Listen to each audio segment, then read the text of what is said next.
Assalamualaikum warahmatullahi wabarakatuh. Pada kesempatan kali ini, kami dari kelompok 8 akan mempresentasikan materi mengenai termodinamika untuk memenuhi tugas mata kuliah fisika dasar. Pertama-tama saya akan memperkenalkan anggota kelompok 8 yaitu Edgar Joseph Maximilian Marpaung, Evita Nurrahmawati, Gadis Sofian Humaira, Ibrahim Raffi Rohadian, dan saya sendiri Gracia Deliana Baban. Di sini saya akan menjelaskan mengenai definisi dari termodinamika. Termodinamika berasal dari bahasa Yunani.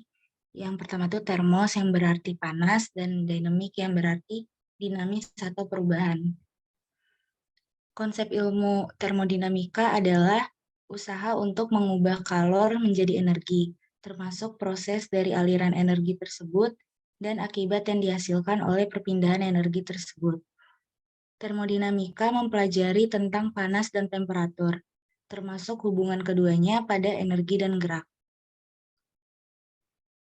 Berdasarkan sifat batas sistem lingkungan dan perpindahan, kalor dan entropi antara sistem dan lingkungan, sistem pada termodinamika dibagi menjadi 3, yaitu termodinamika sistem terbuka, termodinamika sistem tertutup, dan termodinamika sistem terisolasi.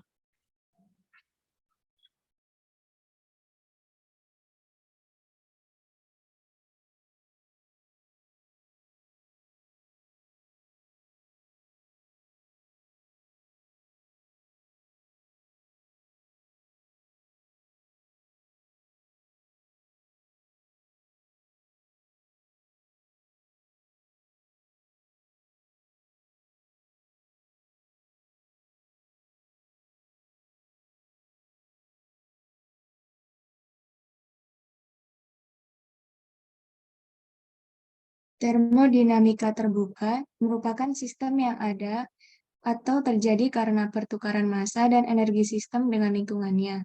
Contoh dari termodinamika sistem terbuka yaitu biasanya sering kita temui pada fenomena alam seperti samudra, lautan, dan tumbuh-tumbuhan.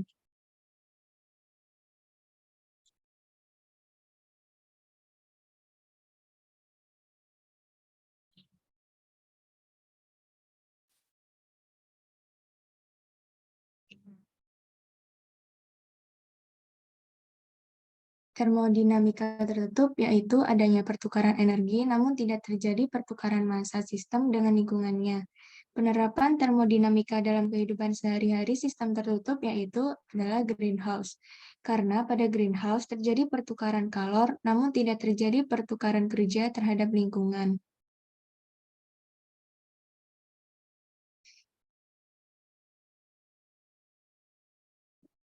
Untuk membedakan sebuah sistem tertutup mengalami pertukaran energi yaitu dengan panas atau kerja atau dengan keduanya, tergantung sistem pembatasnya.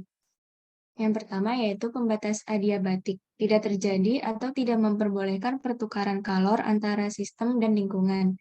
Yang kedua yaitu pembatas rigid, tidak terjadi atau tidak memperbolehkan pertukaran kerja dari sistem ke lingkungan maupun sebaliknya. Baik, untuk termodinamika yang terakhir yaitu termodinamika terisolasi, yaitu tidak terjadi pertukaran, baik pertukaran energi maupun pertukaran massa sistem dengan lingkungan. Itulah mengapa sistem ini bernama sistem terisolasi. Contoh termodinamika sistem terisolasi dalam kehidupan sehari-hari adalah tabung gas yang terisolasi. Yang kedua, kami akan belajar tentang hukum termodinamika, yaitu hukum dasar yang berlaku dalam sistem termodinamika dan dibagi menjadi 4. Yang pertama adalah hukum awal atau zeroth law. Hukum ini menyatakan bahwa dua sistem dalam keadaan setimbang dengan sistem ketiganya, maka sistem ketiga tersebut dalam keadaan yang juga setimbang satu sama lain. Yang artinya, apapun zat atau materi benda akan memiliki kesetimbangan termal satu sama lain, atau bisa dikatakan kesetimbangan termal berlaku secara universal. Selanjutnya adalah hukum termodinamika 1 atau kekekalan energi. Hukum 1 termodinamika menyatakan bahwa energi tidak dapat diciptakan maupun dimusnahkan dan hanya bisa diubah bentuk energinya saja. Oleh karena itu, dalam hukum ini didapat persamaan delta U sama dengan W ditambah Q. Yang artinya perubahan energi atau U dalam sistem merupakan jumlah energi kalor atau Q dalam sistem yang dikurangi dengan kerja atau W yang dilakukan oleh sistem. Beberapa hal yang perlu diperhatikan yaitu Q bertanda positif jika sistem menyerap kalor, Q bertanda negatif jika sistem melepas kalor, W bertanda positif jika sistem melakukan kerja, W bertanda negatif jika sistem diberikan kerja. Delta U bertanda positif jika sistem mengalami kenaikan suhu, delta U bertanda negatif jika sistem mengalami penurunan suhu. Dan pada sistem terisolasi, Q sama dengan 0 dan W sama dengan 0, sehingga tidak ada perubahan energi dalam, atau delta U.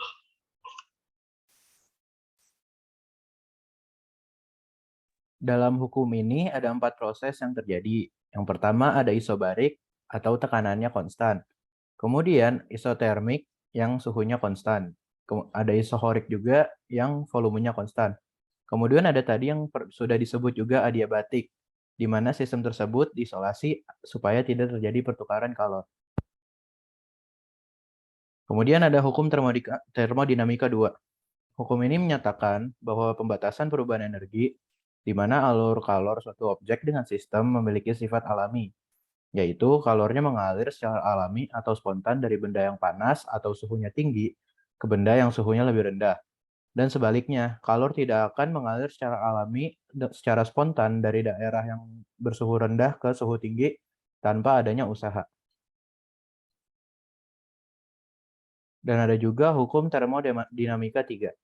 Yang menyatakan bahwa suatu sistem mencapai temperatur nol absolut, di mana temperaturnya dihitung dalam satuan Kelvin, semua prosesnya akan berhenti dan entropi sistem akan mendekati nilai minimum. Selain itu, entropi benda berstruktur kristal sempurna pada temperatur nol absolut bernilai 0. Nah, ada juga penerapan termodinamika di kehidupan sehari-hari. Yang pertama itu ada penggunaan dalam air conditioner atau AC, dan juga ada sistem adiabatik pada termos, dan juga ada mesin kendaraan bermotor. Sekian dari kelompok kami. Terima kasih.